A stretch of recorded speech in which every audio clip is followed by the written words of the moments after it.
The following program is the work of the broadcast students of the British Columbia Institute of Technology. BCIT magazine features news stories from around the Lower Mainland which were produced over the last week. Responsibility for the content of the show rests completely with the students and their instructors.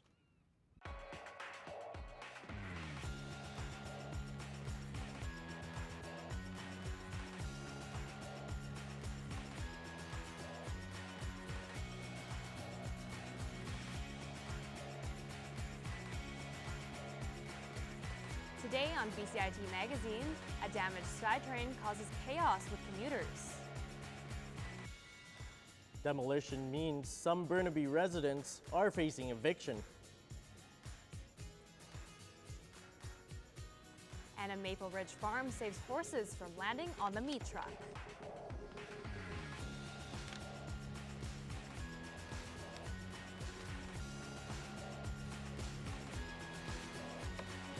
Hello and welcome to BCIT Magazine. I'm Reagan Hasagawa. And I'm Sergio Vargas. Earlier this week, activity in the downtown core came to a standstill after derailing thousands of Vancouverites' plans. Katie Johnson has more.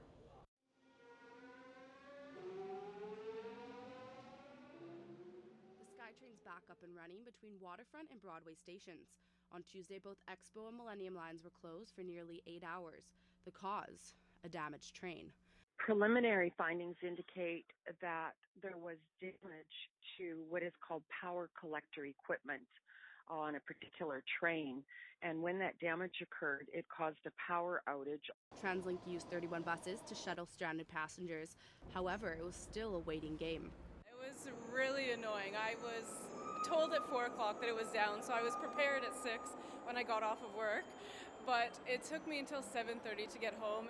It wasn't really that bad, but I had to catch a ferry at Horseshoe Bay to get to Bowen Island, right? So it sent me about an hour back, I guess. Basically, it was really slow. Every stop, it would wait like 5 to 10 minutes for the doors to close. And I kind of find it stressful. Like, they should do something about it, like upgrade the tracks or figure something out. TransLink says a lot of the problems come down to aging equipment. Anything that's 30 years old like this obviously needs more maintenance than if it's new, and at times will need replacement of certain features. The latest Skytrain breakdown left many transit users waiting hours, wondering if upgrades were needed to the 30-year-old Expo line to avoid incidents in the future. Katie Johnson in Vancouver for BCIT Magazine.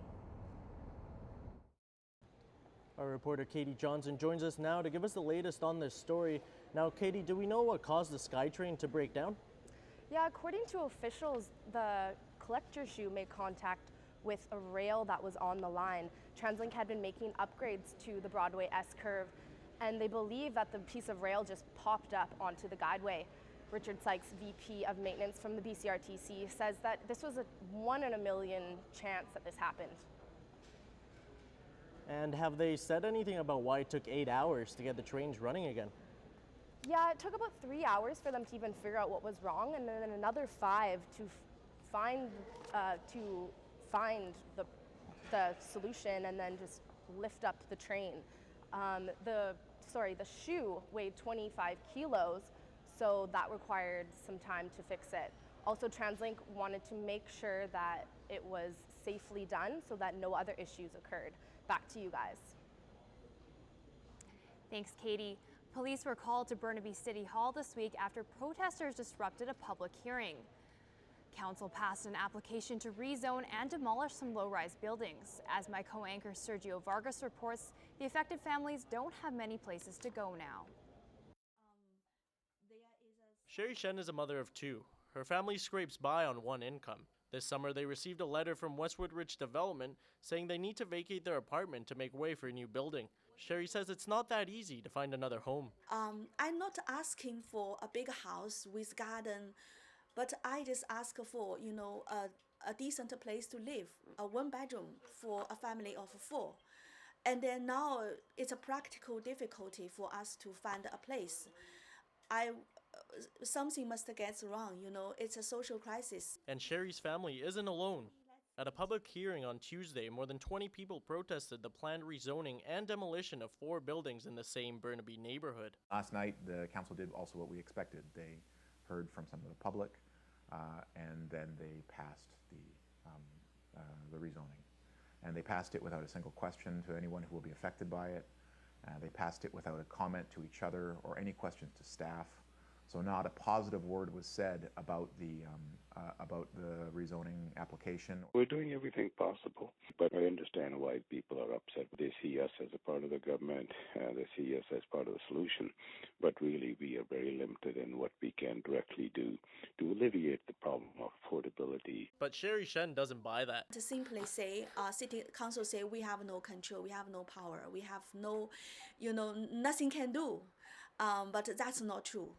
Sergio Vargas in Burnaby for BCIT Magazine. As Metro Vancouver housing prices continue to skyrocket, a new report shows the crunch isn't just impacting homeowners. Our reporter Tim Brooke has more on the so-called Vancouver housing bubble and how it affects students. I'm currently living at home with my parents still. I live with my parents. I'm living with my dad right now. Currently, I live with my parents. I currently live at home with my parents. I'm living with my parents right now. I'm living at home because I got no money and I'm going to school. If it seems like your only options are moving out and paying rent or taking on post-secondary tuition costs, you're not alone. A study done this week says that more than a quarter of British Columbians are spending half of their monthly income on accommodations. So just what do the high renting prices mean for the average unemployed student? For me, the price in residence is okay because actually the energy and everything is included. So even if we are 12, that is like a lot of people in a house, but everything is perfect because you can share the bathroom and the fridge with 3 people and it's completely fine. Valentina's room at BCIT residence costs $580 a month. That's less than one half of what you would pay for a one-bedroom in Vancouver. Compared to other cities in the country, however, the numbers don't favor the West Coast. Things are getting much more expensive, particularly in the Lower Mainland, and it's more than just housing, it's all aspects of life, even with other forms of cost of living. As Metro Vancouver's housing market becomes increasingly competitive, options like this on-campus housing become more and more appealing to students. The only thing that is currently certain is that the housing bubble doesn't look like it's going to burst anytime soon. Tim Brooke in Burnaby for BCIT Magazine. Coming up next on BCIT Magazine. With a cold snap here, the homeless need help. And how to prevent your car from being stolen this winter. The most rewarding thing for me has been the relationships I developed in the program, both with instructors and classmates. My sense of confidence has never been higher. I mean, this program's offered great opportunities to be in real world, real industry situations, and being in those moments and knowing I can contribute, I can do this. It's exciting to be in this industry and to meet lots of great people and to make amazing friends. BCIT broadcast and online journalism, realizing your potential. Standby graphics, ready camera 1. If you want to experience the fast-paced world of news. Today on BCIT Magazine, striking. Make magic on a movie set. Frame. And action. Or bring your creative ideas to life. BCIT's hands-on training will get you started. BCIT television and video production. Your possibilities start here. Welcome back.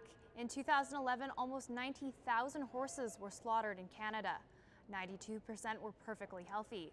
Our reporter Alexia Molina visited a horse rescue center aiming to get the horses off the meat track and into good homes.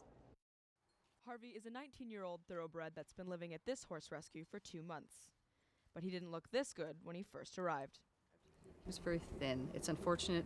People kind of try to hang on to their animals a little too long. They're well-intentioned, but a horse like Harvey is a lot of money to look after, and sometimes people just can't do it.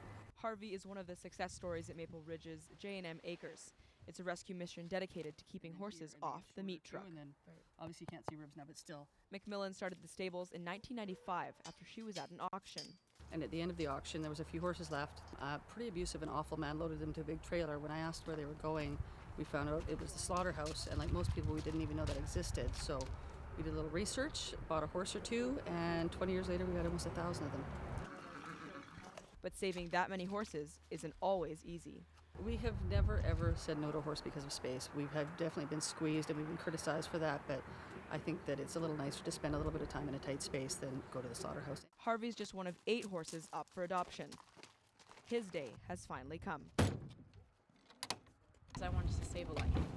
Yeah, no, because the horses work hard all of their lives and they get sent to slaughter, which is very unfair for them.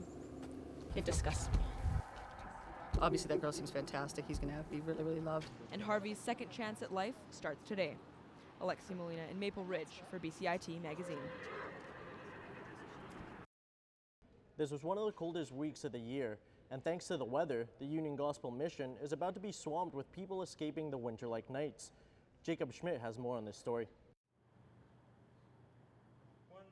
Jeremy Hunka is the media specialist for United Gospel Mission, one of the largest shelters on the east side. Thanks to sub-zero temperatures all week, it's about to get a lot busier.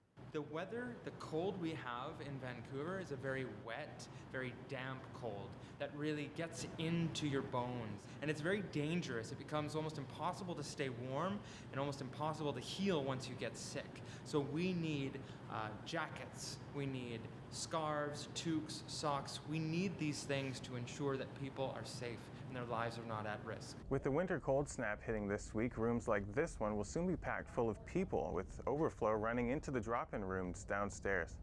Renee Gallegos has been volunteering at Union Gospel for 15 years, and on this night, he's preparing beds for the overflow. Sometimes for people who has a home, who has their own beds, this means nothing. But more than this, people are amazed how we treat them, you know. Say, hey, come in, my friend. Here, we have a bed for you. So for them, it's a shock, honestly. For volunteers like Renee, work at the shelter is about more than clothes or food. It's about community. When Christmas is coming closer, they start to feel alone and lonely.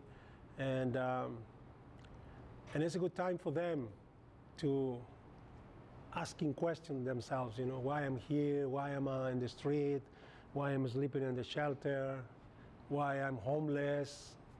So it's a good opportunity for me to explain there is a plan for them, you know, and there is a better life than just walking in the street.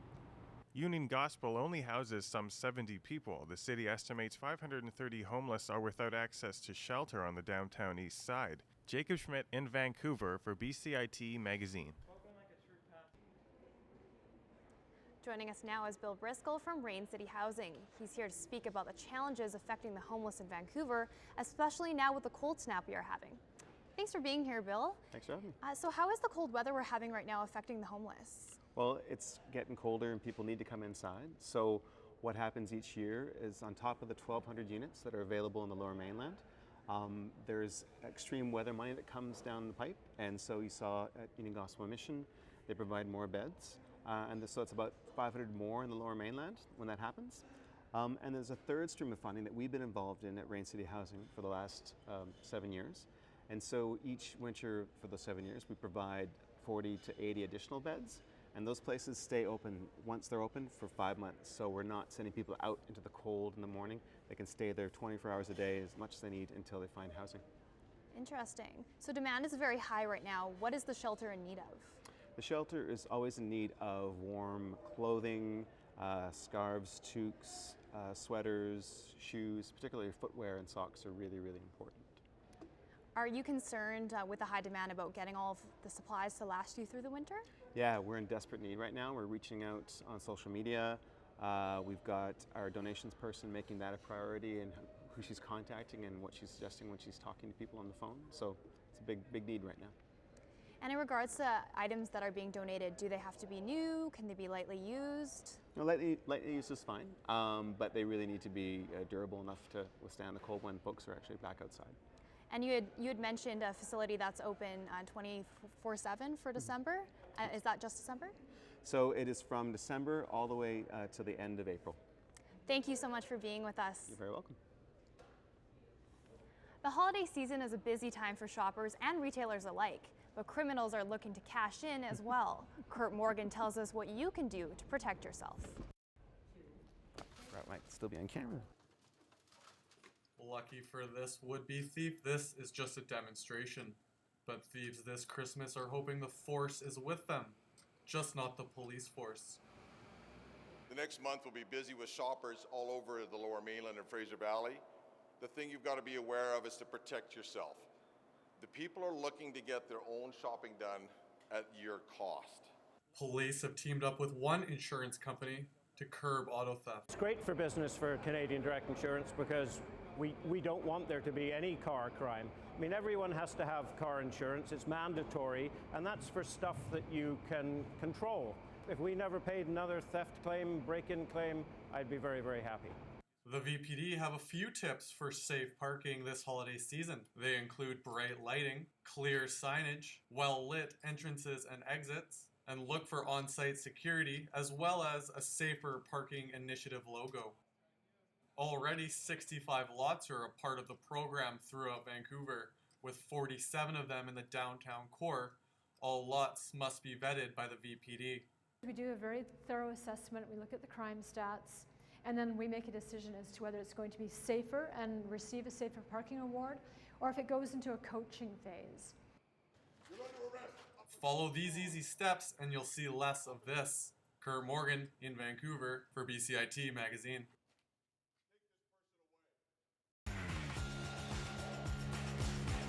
Coming up next on BCIT Magazine, a local university volleyball team is keeping it all in the family.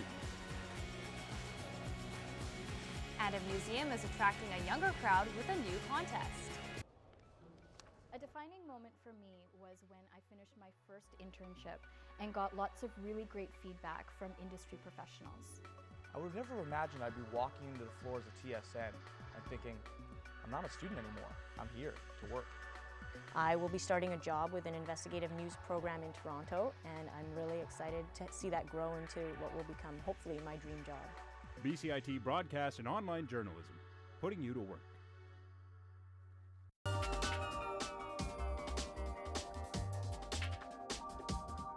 I chose BCIT because I know that all the programs are very hands-on. We have our own radio station, like it's one of the best programs that I've ever heard of. I am starting a job on Monday, so confidence is high. Honestly, I didn't think it was going to be this fun. Hi, I'm Sally Barber.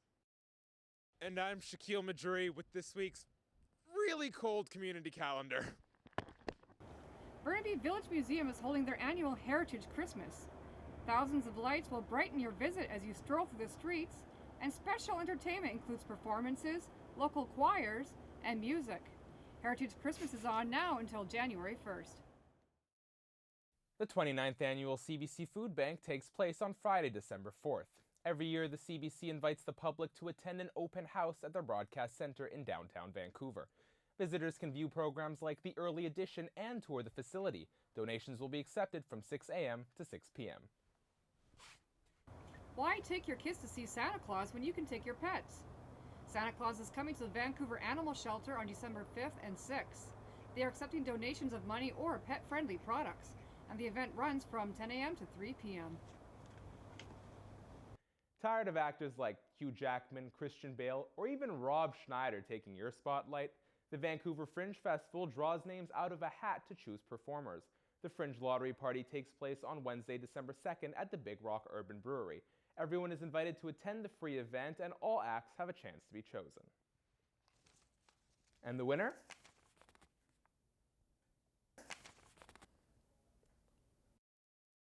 Welcome back. A BCIT instructor is developing technology to track people's eyes. Reporter Matt Paget finds out how this could expand our technological horizon. No, this man isn't staring at the wall. He's on his computer, browsing the internet with the help of a little black bar that's tracking his eyes, using them as a cursor. And all of this without lifting a finger. So it's an eye tracking technology which is non-contact and remote, so nothing touches the user's face. It's an image-based system, so we have cameras that do image processing, and then there's algorithms that convert that information into the point of gaze on a computer screen.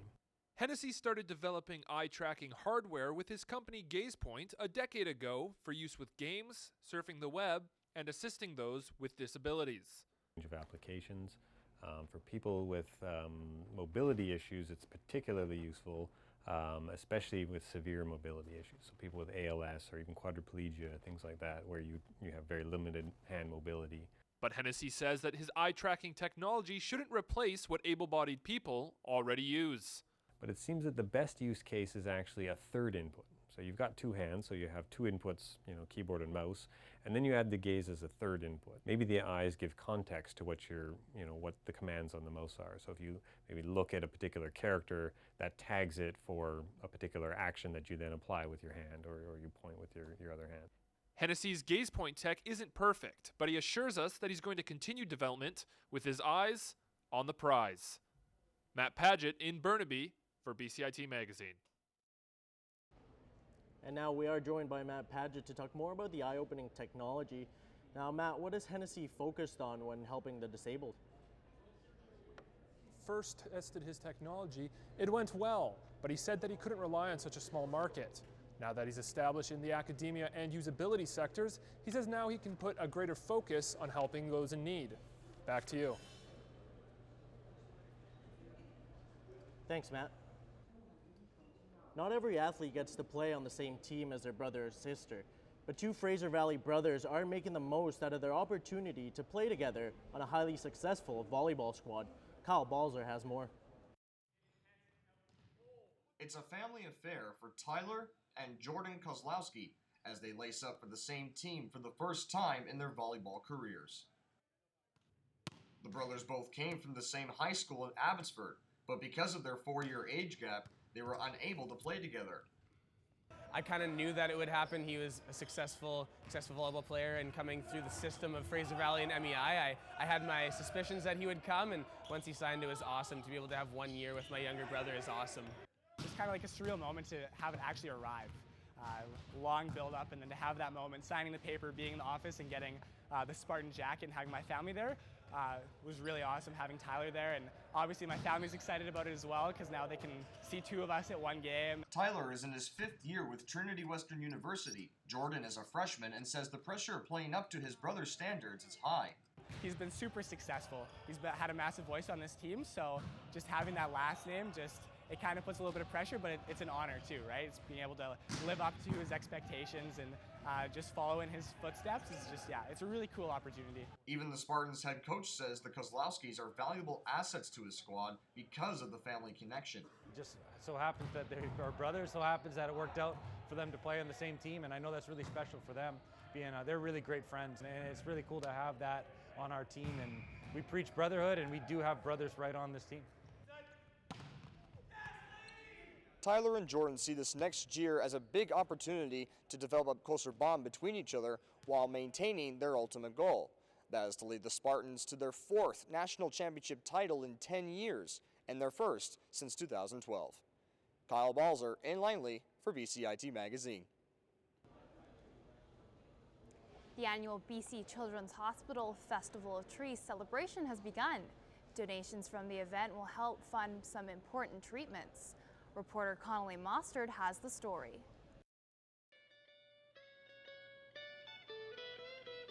For the past 28 years, the BC Children's Hospital has celebrated the Festival of Trees at the Four Seasons Hotel in Vancouver in efforts to fund clinical care, research, and development with ambitions to help children in British Columbia. This is Taylin McGill. She's this year's Festival of Trees champion. 13 years ago, she was diagnosed with Salmonella bacterial meningitis, which caused blockages in the movement of cerebral spinal fluid in her brain, and because of this, Taylin's working memory is in the 0.04th percentile for kids her age. But, as her parents explain, Taylin's rare condition isn't the only thing that's rare about her. She's just got a great sense of humor, a joy for life. She's innocent, she's honest, she's kind. She just loves life. She loves living every day. This year, the Festival of Trees wants to help kids like Taylin even more, with a larger portion of the donations going towards new medical equipment, which in return could save more lives. So the Festival of Trees supports the urgent needs at BC Children's Hospital, which includes upgrading equipment and research and education programs. So those are areas that need ongoing funding throughout the year, and Festival of Trees is just one of the events that helps with that funding. The Festival of Trees will run until January 5th of the new year, with hopes of giving kids, like Taylin, a Merry Christmas. Conley Mostard in Vancouver for BCIT Magazine. With just 4 weeks left until Christmas, the Burnaby Village Museum has opened its holiday exhibit. And as my co-anchor Reagan Hasegawa found out, a new contest is drawing a younger crowd to the museum this year. At the Burnaby Village Heritage Museum, it's already beginning to look a lot like Christmas.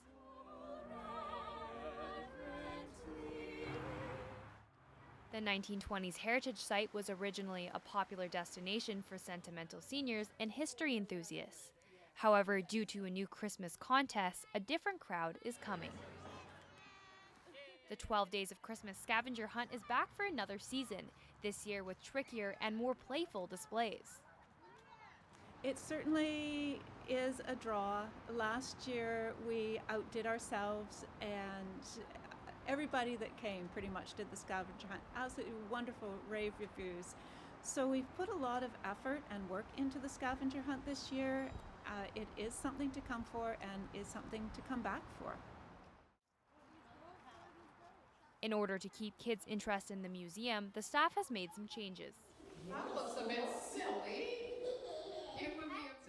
Up in the farmhouse, there's a radio there that has a headset. It doesn't have speakers, and when I first started at the museum, I used to say to the school groups, it's like an early Walkman. Now, if I said that to children nowadays, they would say, what on earth is a Walkman? Stagg is glad to see the museum creating a new generation of history lovers. History tells us where we've come from, who we are, and history is the social stories that let us understand and empathize. The Heritage Christmas display now brings in 55,000 people a year, with more than half of those being children, which means that Stagg and her team will be able to give their gift of knowledge for many more merry holidays to come. Reagan Hasegawa in Burnaby for BCIT Magazine. Thanks for watching. I'm Reagan Hasegawa. And I'm Sergio Vargas. That's today's BCIT Magazine. We leave you now with this scene from Main Street at the Burnaby Village Museum.